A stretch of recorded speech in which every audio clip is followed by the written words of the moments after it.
జీవితంలో ఒక్కసారైనా చేయాల్సిన యాత్ర చార్ధామ్. లతగారి ఆధ్వర్యంలో సంప్రదించండి.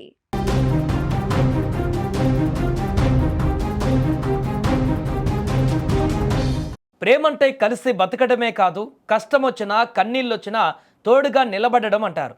కానీ ఆ జంటను చూస్తే నువ్వు లేని లోకంలో నేను ఒక్క క్షణం కూడా బతకలేను అని ప్రాణాలకు ప్రాణంగా ప్రేమించుకున్నారేమో అనిపిస్తోంది.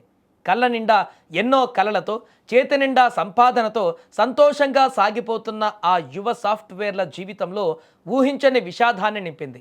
ప్రేమించిన వ్యక్తి మరణవార్త విన్న మరుక్షణమే ఆమె గుండె కూడా ఆగిపోయింది. తెలంగాణలోని సిద్దిపేట నుంచి ఎన్నో ఆశయాలతో బెంగళూరు వెళ్లిన ఆ యువ జంట నిర్జీవంగా శవాలై ఇంటికి తిరిగి వచ్చిన ఘటన ఇప్పుడు కన్నీరు తెప్పిస్తోంది. తెలంగాణలోని సిద్దిపేట జిల్లాకు చెందిన భానుచందర్, మేడ్చల్కు చెందిన సాఫ్ట్వేర్ షాజియా ఇద్దరు బెంగళూరులో సాఫ్ట్వేర్ ఉద్యోగం చేస్తున్నారు. భానుచందర్తో కలిసి చదువుకోవడంతో వారి మధ్య పరిచయం ఏర్పడింది. ఆ పరిచయం కాస్త ప్రేమగా మారింది. కొంతకాలంగా ఇద్దరు సహజీవనం చేస్తున్నట్లుగా తెలుస్తోంది. ఈ నేపథ్యంలోనే ఇద్దరు బెంగళూరులోని ఓ అపార్ట్మెంట్లో నివసిస్తున్నారు. ఆమె ఇటీవల మేడ్చల్ వెళ్ళగా ఒంటరిగా ఉన్న భానుచందర్ సోమవారం ఉదయం ఉరేసుకున్నాడు. అదే రోజు బెంగళూరుకు తిరిగి వచ్చిన షాజియా ఎంత పిలిచినా స్పందన లేకపోవడంతో స్థానికులను పిలిచి తలుపులు పగలగొట్టి చూడగా విషయం వెలుగులోకి వచ్చింది.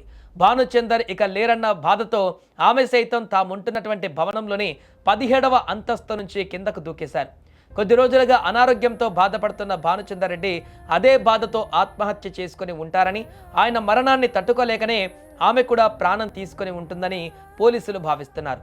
అయితే వీరి మృతి కేసులో ఎటువంటి ఆధారాలు దొరక్కపోవడంతో అనుమానాస్పద మృతిగా కేసు నమోదు చేశారు. ఇరు కుటుంబాల సభ్యులకు సమాచారం అందించడంతో వారు హుటాహుటిన బెంగళూరుకు చేరుకున్నారు. పోస్టుమార్టం అనంతరం మృతదేహాలను స్వగ్రామాలకు తరలించారు. భానుచందర్ రెడ్డి కెనడా నుంచి బెంగళూరు వచ్చిన విషయం తమకు తెలియదని అతని తల్లిదండ్రులు తెలిపారు. పెళ్లి చేసుకున్నారా, కలిసి ఉంటున్నారా అనే విషయాలు కూడా తెలియవన్నారు. ఏదేమైనా బంగారం లాంటి భవిష్యత్తు ఉన్న ఇద్దరు సాఫ్ట్వేర్ ఉద్యోగులు ఇలా మధ్యలోనే జీవితం ముగియడంతో రెండు కుటుంబాలలో తీవ్ర విషాదాన్ని నింపింది.